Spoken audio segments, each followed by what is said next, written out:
Hello televiewers, you are welcome to another edition of The Point. On The Point today we are going to be discussing with one of the firebrand senators that Cameroon can boast of from the Social Democratic Front in the person of Senator Barrister Kemende Henry.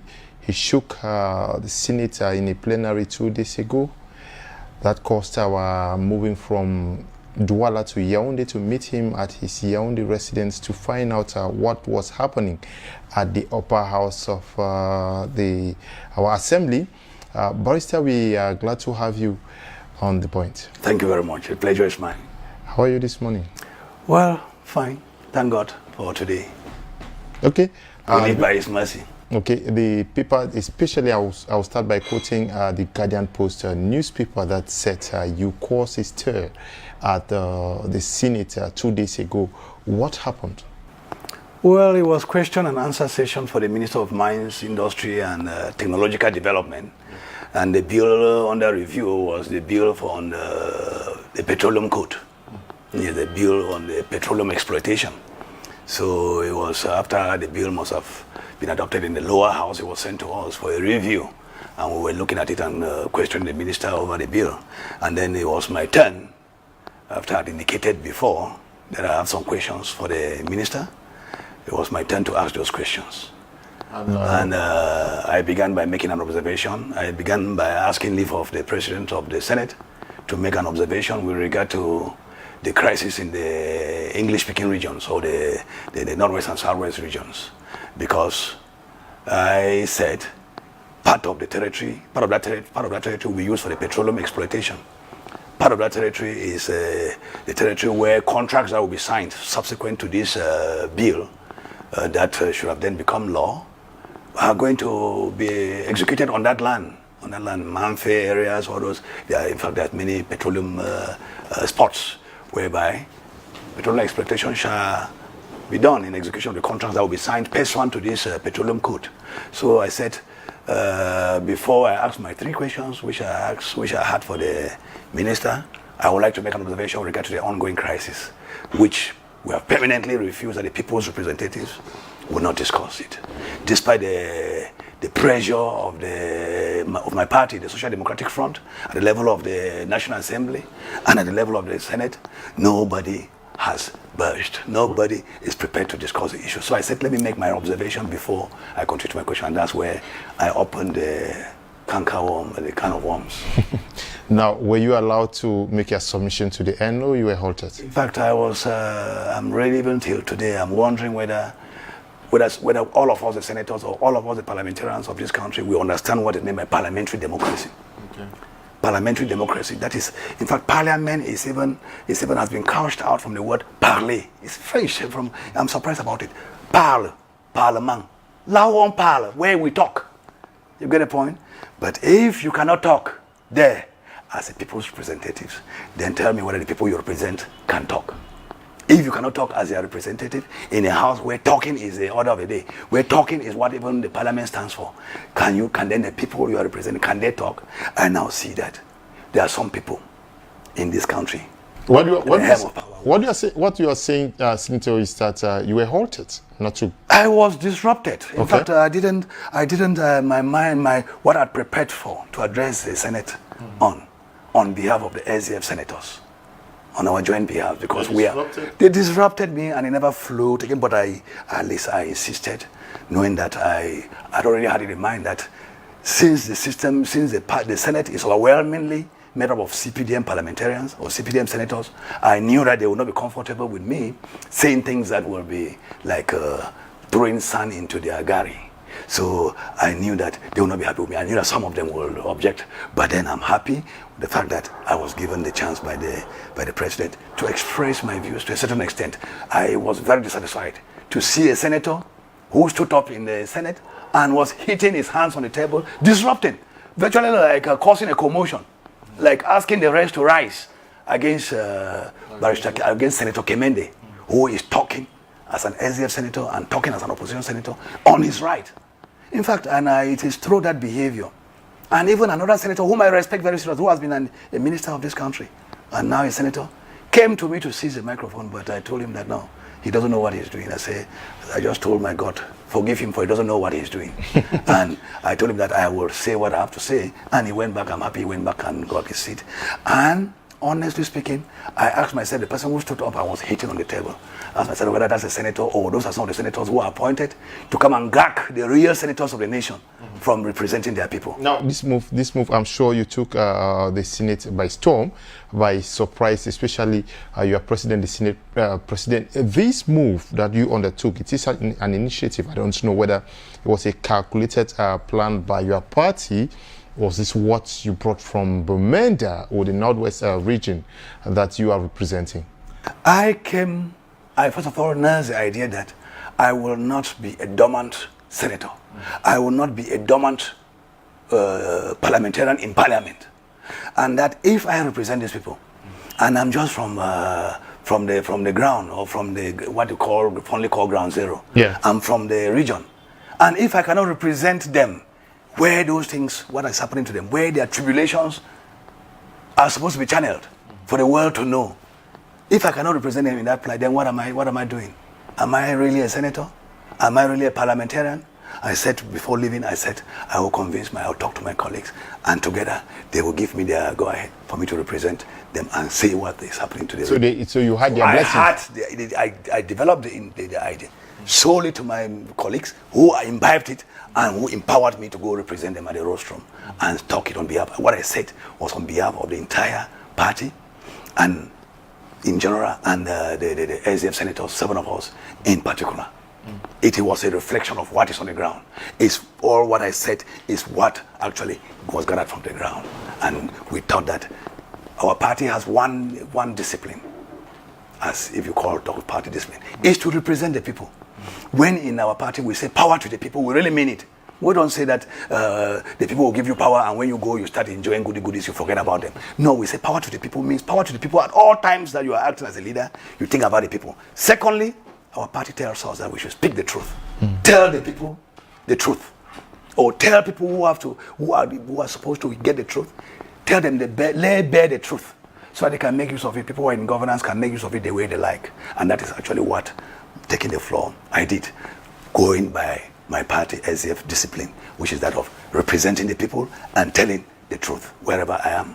Okay, your outing actually came 2 days after, 2, 3, 4 days after the outburst by the eldest Senate member in the person of Senator von V.E. Mukete, who equally took the plenary by storm.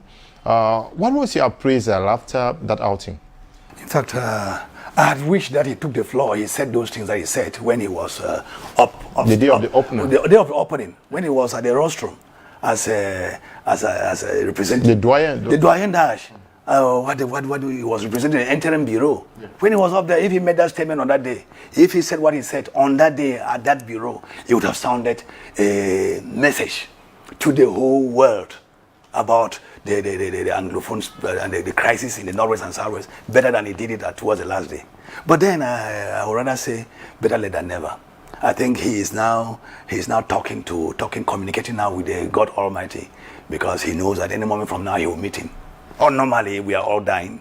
We die one day or the other.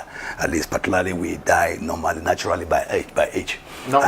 And I think he's now consulting his conscience and telling himself what is he going to tell the Almighty about the people whom he represented while on earth. So it was a welcome initiative.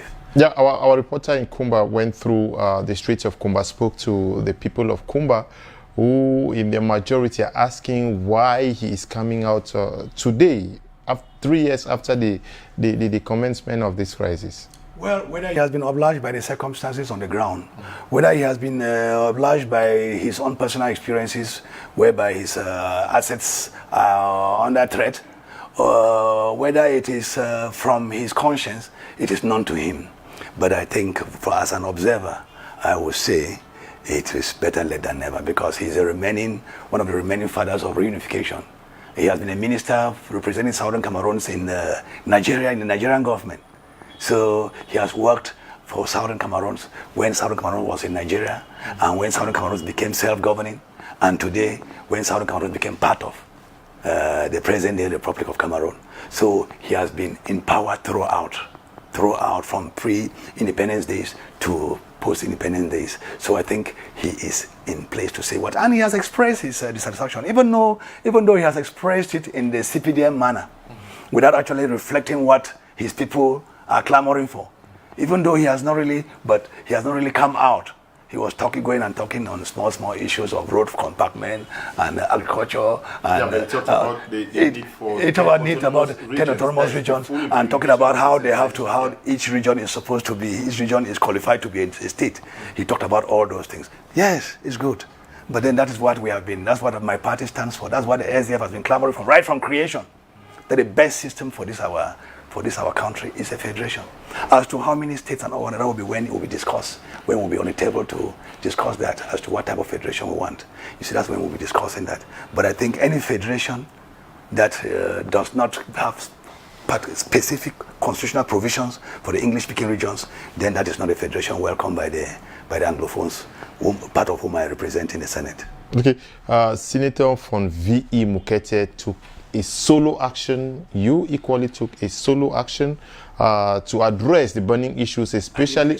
I took an action. It is solo true, in terms of my party. But you did it alone. Yeah, I did it. My question is, why have you people, I'm talking about CPDM, SDF, and other opposition party members, especially those from the Northwest and Southwest region, why has it been difficult for you to come up with a platform to uniformly present this issue? It's because we have different objectives of being where we are.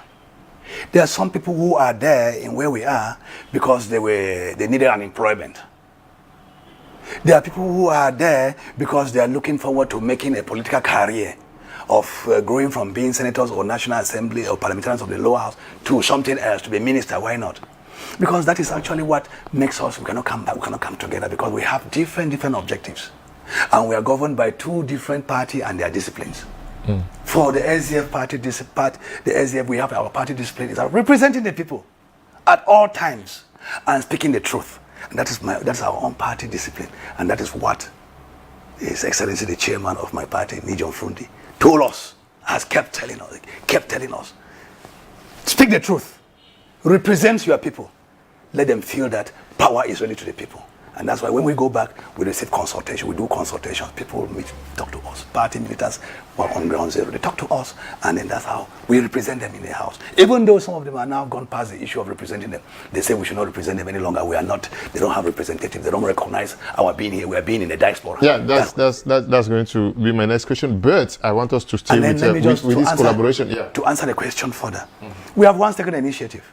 Okay. We have once taken an initiative. We as the SDF, because at all moments, I need to see a political party who represents the people at all moments, even at their moments of strife, like the SDF in this country. We never play hanky-panky when it comes to representing our people. We always want to be with the people until now that it has come to the extreme way, to the situation where we have an extreme situation, where if we have to follow the people the way they want us to follow them, then our being a political party in the system will be defeated. Our being members of parliament will be defeated because we cannot join them in their bid to secede. That would not be the objective of the party. Our party was never created to secede. It was never created to join separatist movements. So they can be fighting their battle at their end. We are fighting our own end. So but we have made moves towards the CPDM. We have made moves towards the CPDM to see into it that they join us. Let it be a holistic approach. Let it be the issue of parliamentarians who represent their people coming together to act as to speak with one voice. That would have been serious. But then we discovered that as they went into their caucus, the CPDM representatives, as they went and made consultations within their caucus, within their inner circles, they came out to tell us that no, we should go ahead. Whatever thing we are doing, they are behind us.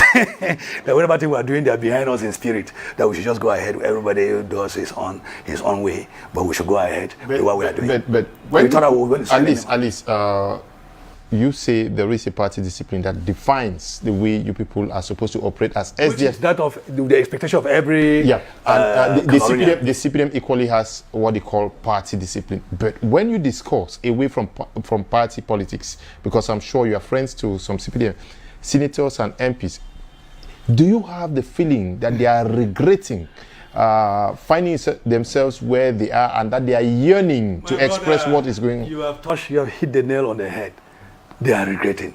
When I come out like this, I received applause more from them than even from some opposition members. I receive applause. In fact, the handshakes that I receive, if I receive 10 handshakes, 9 is from CPDM parliamentarians, is from CPDM senators.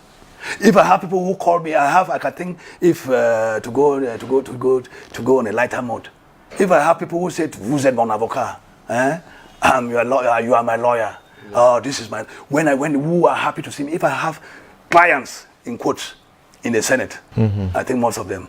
If I have 10, 9 of them they are of the CPDM who say, "Ça c'est mon avocat, il est mon avocat, il parle comme vraiment je veux que mon avocat parle." They are appreciative. And a lot of our brothers, west of the Mongo, they are appreciative. They are very happy when I'm talking. It's like, when we are talking, it is like I am talking their mind. But then they say, within their party, they can criticize, but within the house, they don't go out to do it for the public view. And whether, with that, you cannot account to your people. You cannot tell your people all the time that behind the scene, or you do it your own way in a meeting, in a central committee meeting, or at this level you do it where they are not there to see it. Where you cannot talk when it comes to talking, let them know that they are having a representative. You cannot tell them that you are representing them in the back. When did they vote you to represent them in the House? That's what I was going to ask. Or they voted you to represent them in the central committee? I was going to ask you this question, whether you have a feeling amongst yourselves that you are here representing the people of the Northwest, and then those from the Southwest, whether they are aptly representing their people. Do you have a feeling that the people are there knowing that you represent them here? In fact, I can vouch for my own people in the Northwest region. Of course, that we have constraints. But I can tell you that I can vouch for a good number of Anglophone Cameroonians. Yeah. That even though we are from the Northwest, we speak their minds. We speak their minds. We speak their minds publicly. We shame the devil. We call a spade a spade. When it comes to the issues concerning the Anglophone, the Northwest and Southwest, Southwesterners, we speak their mind. We speak their minds more than their own representatives directly do. So they can be meeting at the backyards and clamoring to oppose us or to do one publicly so that they can be seen. They are privileged slaves. What I keep saying is that they are privileged slaves. A privileged slave doesn't mean that he is not a slave. He's a slave and knows that he's a slave. But just what makes him happy or what makes him proud is that he has privileges over the colleague slaves. He doesn't know that he's a slave. He knows that the master is wicked. He knows that the master is perpetrating. Now, I want to quote you. I don't know, you granted an interview, and in that interview you said that in the context of what is happening here in Cameroon, that evil persons have taken center stage. Yes, I said it. Who are these evil persons? I said in the crisis situation during which evil takes over the central stage. The real problem is not with the bad people who perpetrate the evil.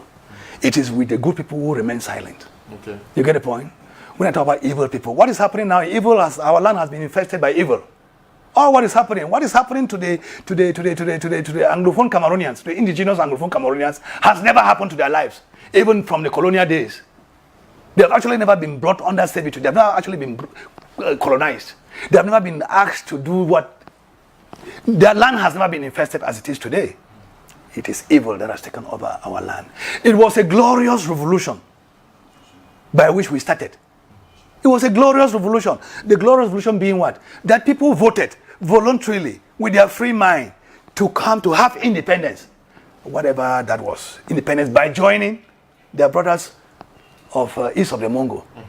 That was, no revolution could have been more glorious than that. And the people who voted, they were younger than the people today who are in the bushes fighting. The question is, were they normal when they voted, only when they voted to join their brothers east of the Mongo?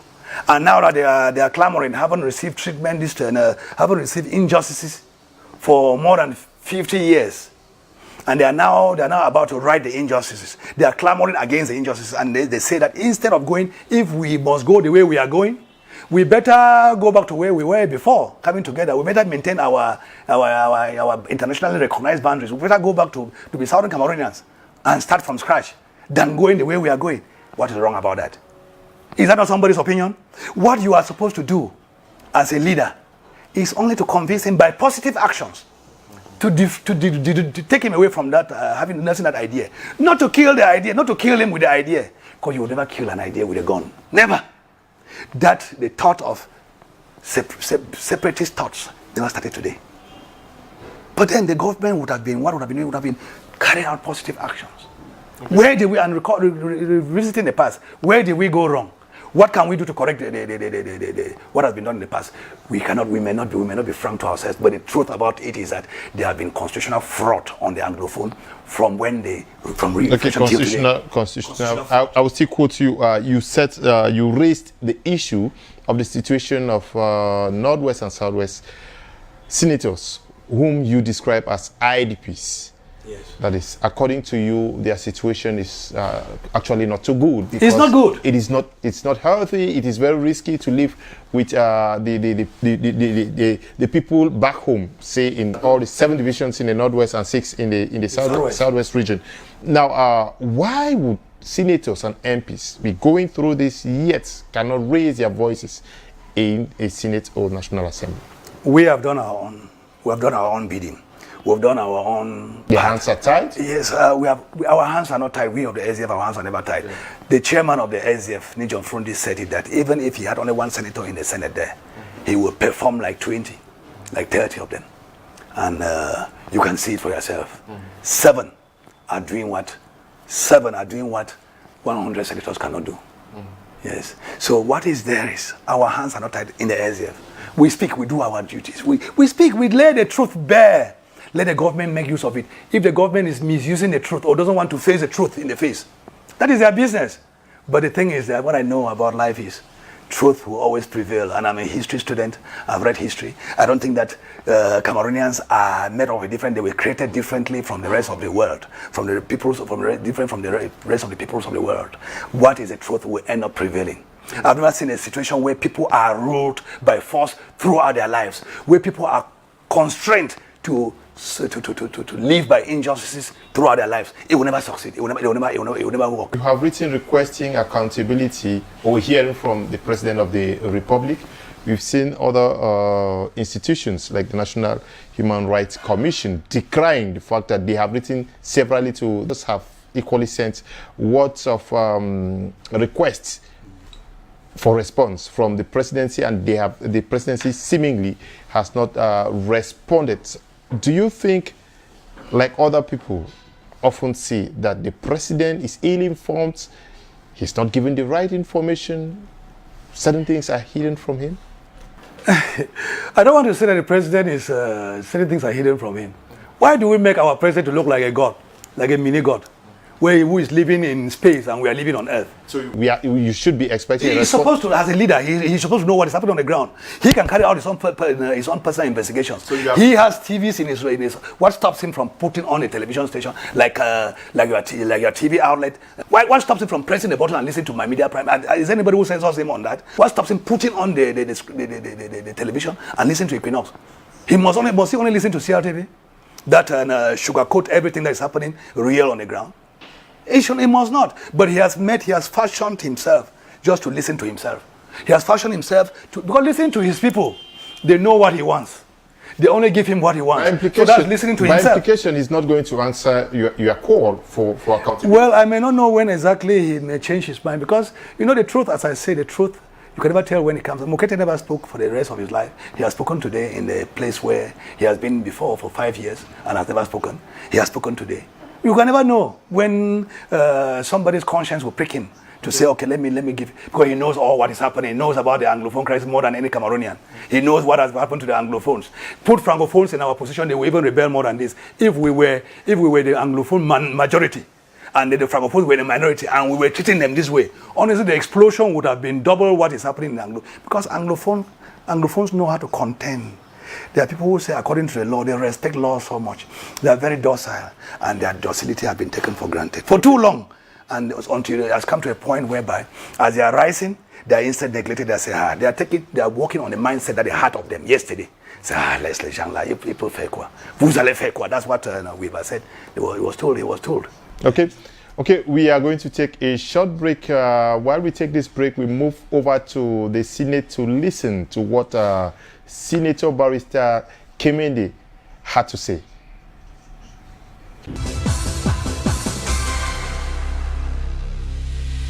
Yes, as per the bill before the Senate, it touches on one of those sectors which for a very long time it remained very coded, until after a very long time it was now open to the public. I want more for Your Excellency, Mr. Minister. But before I get to my questions, it is important that we know of the sociological context in which this law that touches on a very important sector of our economy is being passed. After the adoption of this law, of this bill it will be promulgated into law, and business shall begin, whereby petroleum exploitation shall start. And going by what has been discovered nowadays, formerly people used to think that petroleum exploitation is only near the coast, or is only where the waters or where the sea is, or at coastal regions. But modern science has made it known that even in the desert, petroleum could be exploited. So all in the entire triangle of Cameroon, petroleum could be exploited. It could be discovered where nobody could imagine. It is for this reason, having mentioned in the report some of the exploitation zones which touch on the troubled regions of the Northwest and Southwest, it is important that we address, even if in passing, the sociological situation that operates in those two regions. For we in the SDF, I speak here with leave of my colleagues, and on their behalf, we of the SDF, group of senators, believe that in a crisis situation, during which evil takes over the central stage, the real problem is not with the bad people who perpetrate that evil. The problem is on the contrary, is with the good people who stay silent where the evil is perpetrated. Furthermore, the truth is only hurting to he who wants to cover it up. And that it is our duty as the people's representatives to lay the truth bare in order that people in governance can make of it whatever use they want to make of it. We must represent the people. And that's one of our, if we have any party discipline in the SDF, it is that of being on the side of the truth at all times. I will have to intervene on behalf of the people, and we speak on behalf of those people. By that, and having regard to what is happening in the troubled regions, suffice it to say, or permit me compare it to a hyena of the scrotum that is grown so large. Each time it grows a bit, we adjust the trouser to suit it to cover it up. As it grows bigger, we adjust the trouser further until it comes to a point whereby the trouser will no longer be adjustable. It becomes a skirt. And if you have been hiding it, you've been hiding that hyena of the scrotum. Tell me at that moment when your trouser, you being a man, that trouser becomes a skirt. Tell me how you'll be able to hide that hyena of the scrotum. That is how the Anglophone problem has become. We have been adjusting it as a hyena that grows, and we are cutting and adjusting the trouser to suit it. Until now, it has brought shame to bear on our land, internationally and nationally. Real shame. Off session, I have discussed with some colleagues, senators, and they say we come here and go back, we come here and go back, we don't know about anything that is happening in our zone, of which it is strange that we as senators, we come here, we come from all over, why we are meant to be representative of the whole nation is not because they could not get all the 100 senators from Center region. It's not because they could not get all the senators from the North region. It is because we take our experiences, we take our daily experiences to this house, so that each and every one of us, that's what it makes a Cameroon, each and every one of us, as we go back, we have a feel after assembling us, after tomorrow we'll be ending the session. We have a feel of what Cameroon is in all the 10 regions. But suffice it to say, we have been pretending about it. And it's because some senators challenged me to it that I've said, before asking my questions, I would like to make this observation, which is very important. Last Friday, we witnessed a very interesting scene here. Interesting but sad, whereby a respectable gentleman of this nation, Senator Mukete, I was afraid he was going to faint on this floor, talking about the crisis and talking about what their expectations were. Those are the forefathers of reunification. It was so sad. But then, why should we allow our heroes, the heroes of reunification, always leave the scene with a grudge? He is about leaving the scene, he's the last of the patriots. He's about leaving the scene with a grudge. Foncha Muna, they left, and they could not be granted audience till they died. Why should we allow the lone that is representing us, who can speak of how this country came to be, what's this, leave too with a grudge? Suffice it to inform my colleagues, senators, Mr. President, we are leave, that the indigenous Anglophone Cameroonians are the only Cameroonians who became Cameroonians by choice. No other Cameroonian, be it of the north, south, east, or west, became Cameroonian by choice. We became a Cameroonian by choice. And by becoming Cameroonians by choice, many things became changed from the Cameroon that got its independence on the 1st of January 1960.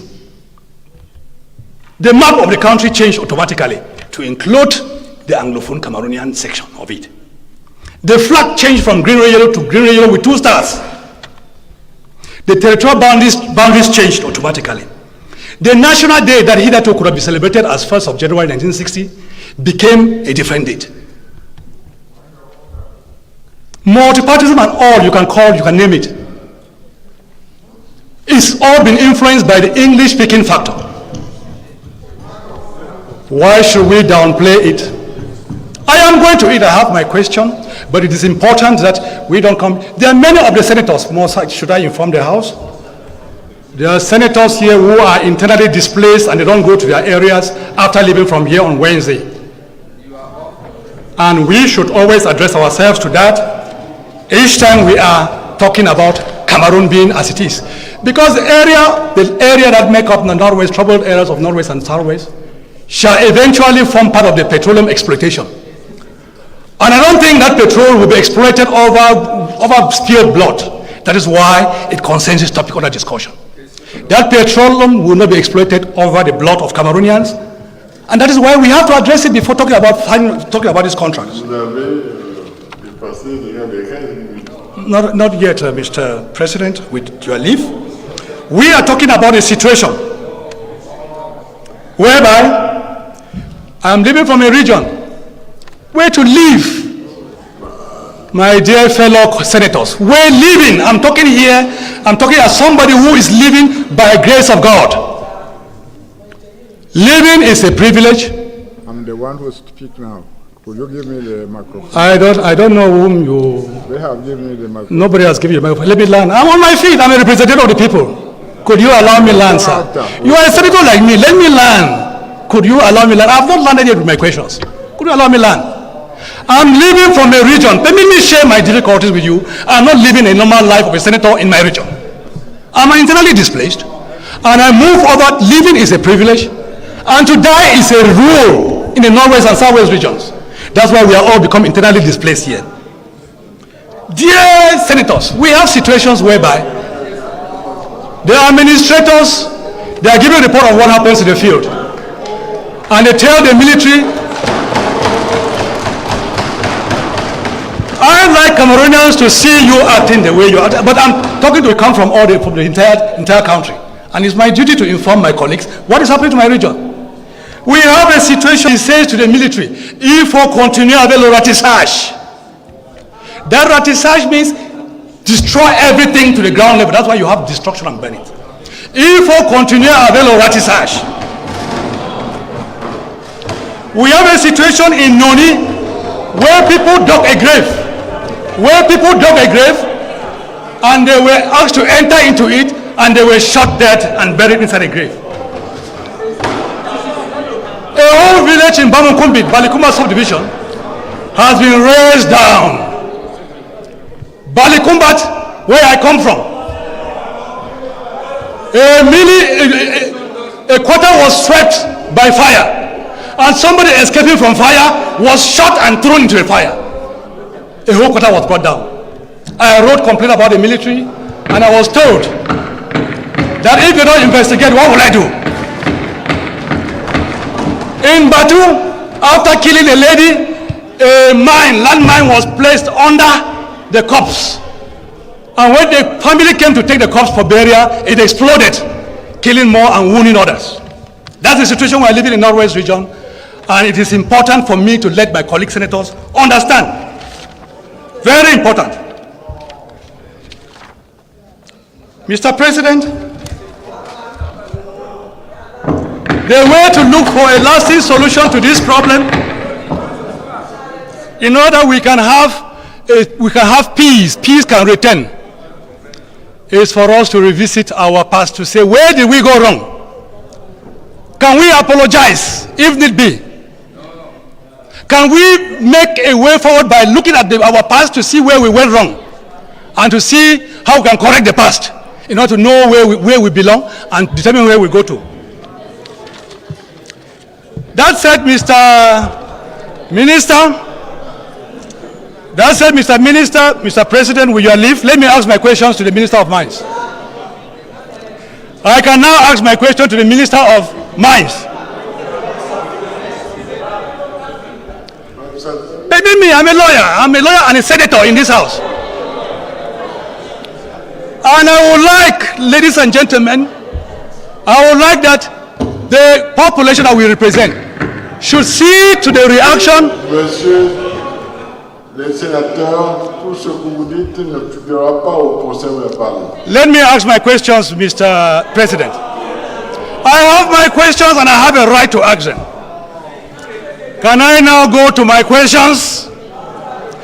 A senator cannot stop another senator from talking. No parliamentarian can stop another parliamentarian from talking. I am under the control of the president, and if he has any problem of discipline, it's only him. No senator can stop another senator from talking. Listen to me. You have a duty to listen to me. And as a colleague, I was voted on the same platform like you. Can I ask my questions, Mr. President, with your leave? It is my question that is important. I will want the head of state, Mr. President, to be told one thing to avoid as far as leadership is concerned. To avoid praise singers, people who sing his praise, what they call griots. That's the first person to avoid. Secondly, people who expect something from him in terms of appointments, benefits, and goodies, they should be avoided. That said, Mr. President, I want to ask my question to the Honorable Minister. Mr. Minister, Section 9 of the bill under review talks of an implementing law or an implementing decree that shall accompany this particular bill. I want to know from His Excellency, Mr. Minister, where is it mentioned in the Constitution that a law to be voted by Parliament shall be accompanied by an implementing decision, an implementing decree from wherever? If that is the case, why should we not include the content of such a decision, such a decree here in this law for the parliamentarians to review? Mr. Minister, Your Excellency, could you explain to this august House what token benefit will accrue to the local population from where petroleum products shall be exploited, in order that the people of that area should be comforted by the fact that they have a product within their vicinity which is exploited and which they can be proud of. When you go to a particular place, you come out with that product, you'll be proud that you went to an area where petroleum product is exploited. This is in order to avoid a situation like it obtains in Limbe, where petroleum is more expensive in Limbe than some areas than Douala. So what are the guarantees that the local population from where these petroleum products shall be exploited will benefit that immediate local population so that they can be proud that they have something at their backyard? Mr. Minister, my colleague, Senator Pierre Flambongaya, made mention of an attempt to seize the powers of the judiciary. When you look at the offenses and penalties found in Part 9 of this bill sought to be adopted, they are so overwhelming. They are so overwhelming that one would think that the minister in charge of hydrocarbons shall somehow constitute himself as a court of law to pass sentences in place of fines, in the form of fines, over a wide variety of issues. Mr. Minister, Your Excellency, finally let me ask about this penal jurisdiction that has been ascribed to the minister in charge of hydrocarbons. Where is the appellate jurisdiction of the penal jurisdiction that will exist at the level of the minister or the ministry in charge of hydrocarbons? If a particular litigant is not satisfied before that jurisdiction giving it a penalty, very heavy penalty to pay, where will that particular litigant, where would that person who has a concern, where will he go to address his plight further for a redress? Because let it not be that if a minister makes an error, he becomes the appellate jurisdiction as to pronounce on that same error, and that will be the final distinct for the litigant. Thank you very much for attempting an answer to my questions.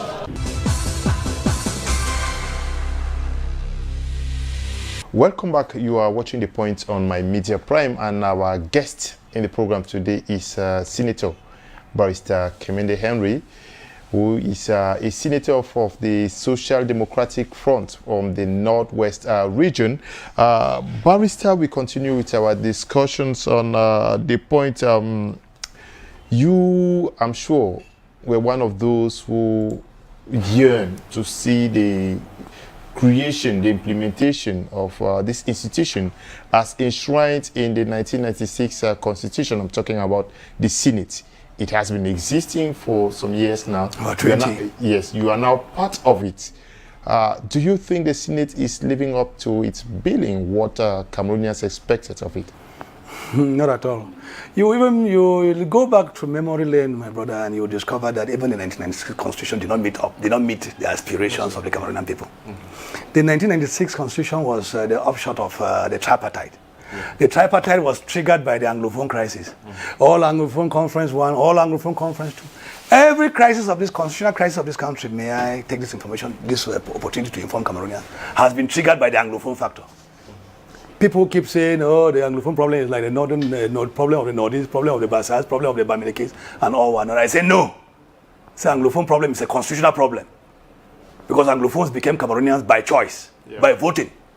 They could have voted to be Nigerians. They could have voted even to stay alone. They would have, if we had this movement that is going on now, in those days, that independence by joining would not have been given as an option.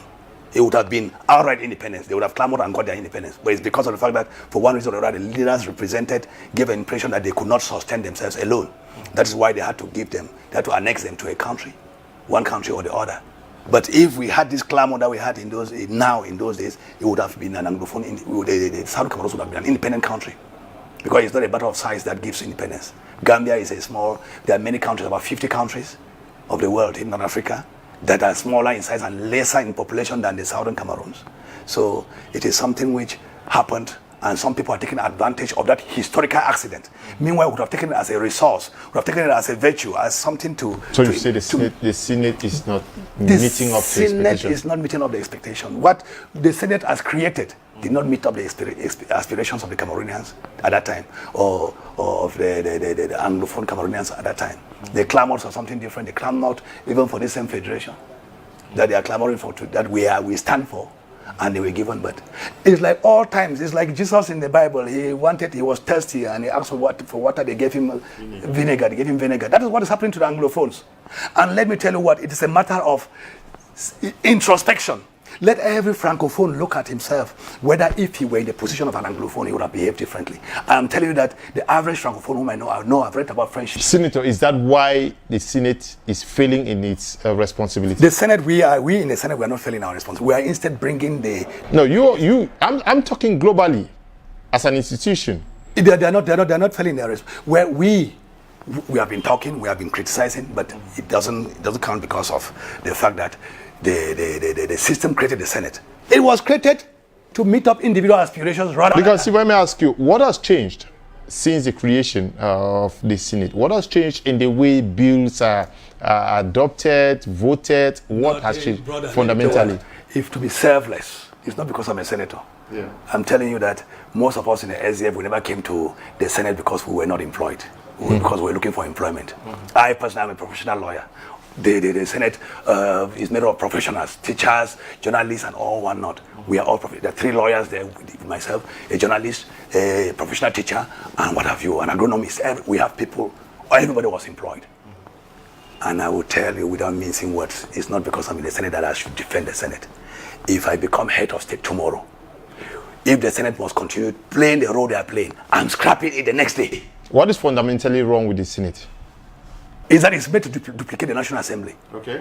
Even though the Constitution says that they represent the local collectivities. I am telling you, I'm yet to know what I've done since entering the Senate for 1 year that shows that I'm representing local collectivities. Nothing.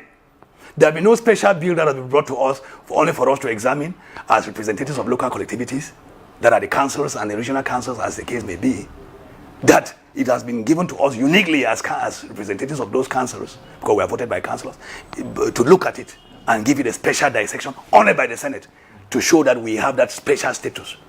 We are duplicating the National Assembly. And I'm telling you to be honest. Do you think that the state is wasting resources? The state, even the way the parliament as a whole, National Assembly and the Senate, the way it functions, I think that we are wasting the taxpayers' money. It is supposed to be a parliament. It's supposed to be better represent the people than what it is now. That is why the party in power struggles to make sure it has a overwhelming majority so that it can do its bidding as usual. They can pass their bills. It's an appendage of the executive. That's the way executive uses it now, to endorse its bills into law. So that they can now, if not, I'm telling you the way the bills come in and go out, it is in the parliamentary history of this country that a bill left the government, entered the National Assembly, went out with errors, and it's the government that saw the errors and sent it back for correction. I think it passed through you people. I was not there by then, but I'm telling you that happened before I ever became a parliamentarian. I'm a parliamentarian because Parliament is made up of the Senate House and the National Assembly. So before becoming a parliamentarian, it has happened already. But even if it were to happen now, it were to come now, it will still go the same way because 7 of us, including myself here, cannot do anything to a bill which the government wants it to go through because they have the obvious majority. Even those opposition party members whom they have appointed as senators, though they are appointed differently than when they come to the House, they wear the party colors. They will vote for the bill, but for the SDF. If you were to advise differently, what would you want to be done to get the Senate or the National Assembly fully functional so that it meets the aspiration of the people? I should say it should really be a lawmaking house. They should have the independence of lawmaking. And first of all, I will even say that you will have to begin with democratic elections, with transparent elections, because everything about institutions in this country start from fraudulent elections, which makes it not transparent. It gives the powers that be, the right to divide the constituencies the way it wishes, the way it can guarantee them success, and at the end of the day have the majority in parliament, both in lower and the upper house, so that they can do its bidding. They can let every bill that they want, whether bills that are even crafted to serve individual purposes, so they can go through, and they can be misappropriating, they can be doing what they want to do. And get their budgets go through, and then where the money taxpayers. Yes, some of you people are very involved in contracts. I have said it. I will never become a contractor. I don't have any. Yeah, colleagues. My colleagues, the SDF. No, they don't have it. Nobody has a letterhead for contracts. If you have any contract, anybody who is doing any contract is just doing his contract because before becoming a senator he was a contractor. But I don't know any who has been given government contracts, who have been given government contracts in order to survive. Okay, what, according to you, can the Senate do to address the Anglophone crisis? Is to discuss it. Is to have a frank discussion, whereby somebody will be given the floor and the instructions will be given that nobody stops, that we say everything, that nobody stops the other from saying what he wants to say, whereby everybody will take the floor and say what comes from within him, says what emanates from the people, and speak it without any mixing of words, whereby another senator will not behave like a griot, like somebody who has been sent on mission to stop other senators from talking.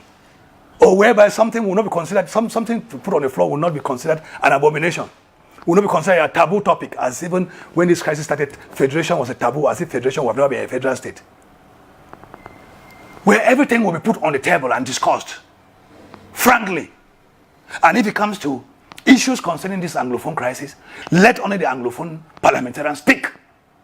Because we are the people. This issue of mixing up issues, somebody who is not wearing a shoe and doesn't know where it pinches is given the position, is given a right to decide for the person who is crying that the shoe is pinching here.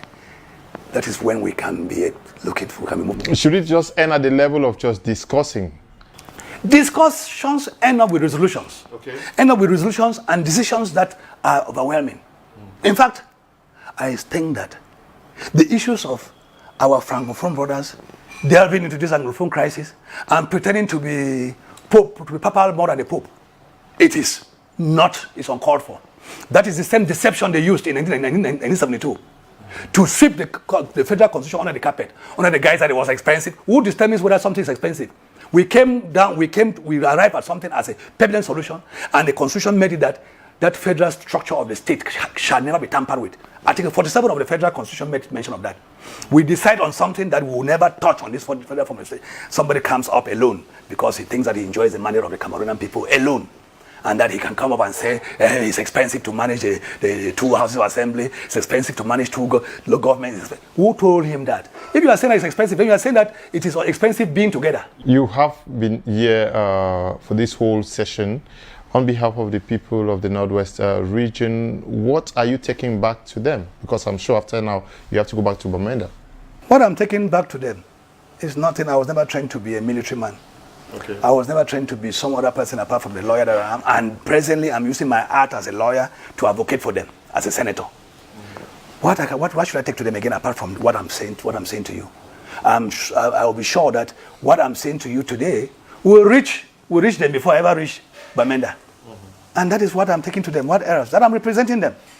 And that there can be no vacuum in a state of apparatus. They must be represented somehow.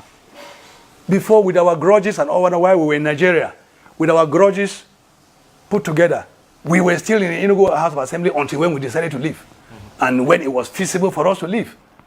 There was no vacuum. And when we left, we came to Southern Cameroons. There was no vacuum. It's not because we were looking forward to a referendum or we were looking forward to independence that came in 1961 that there was a vacuum. There was elected government.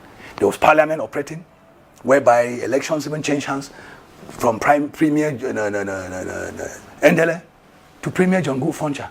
There was no vacuum. And I want you to tell them that there can be no vacuum in administration. Even if we are, as some of them put it, even if we have to be administered in the diaspora. Mm-hmm.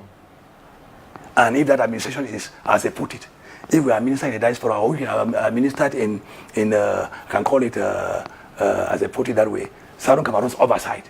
Let it be so. Senator, after here, Yaoundé, you are going back to Bamenda.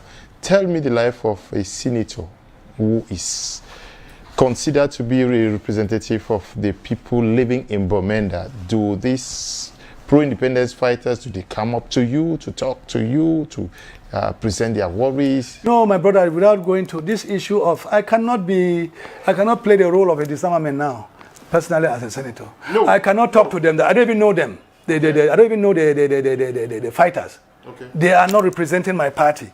We are political parties. I passed through the party, the SDF, to become a senator. Anything that I have to discuss must be within the party circle. If they were to enter the party and then talk from within, I will the SDF party and talk from within. We can discuss, and together as a party, I will tell them what is feasible and what is not feasible.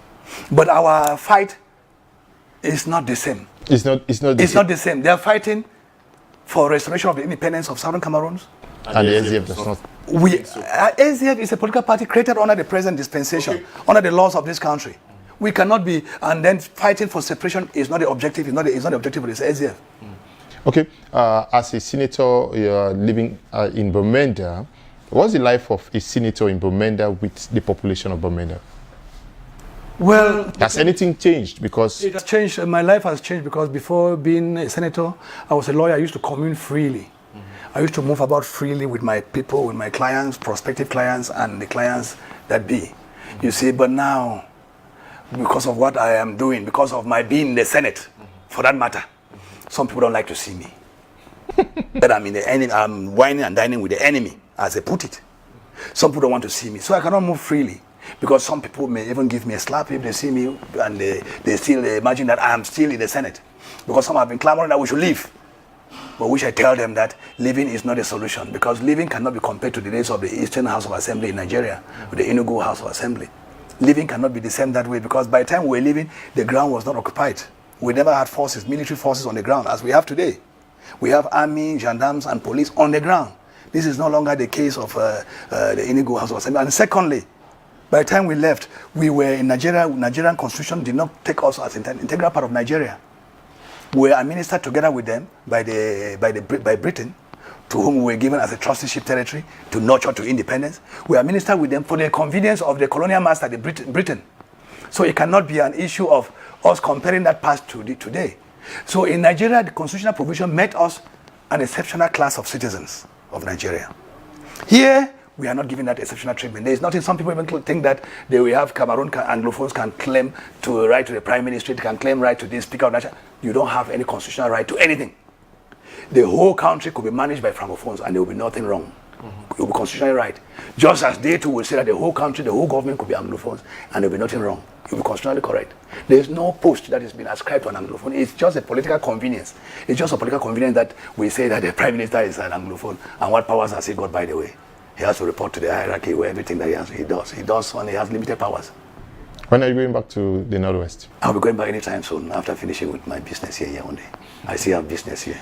Okay, it was a pleasure talking to you, Barrister. Thank you very much. And I want to say that you must not talk about the Anglophone problem out of this country. Some of us will remain here and talk, and if it means dying, we should die on the ground.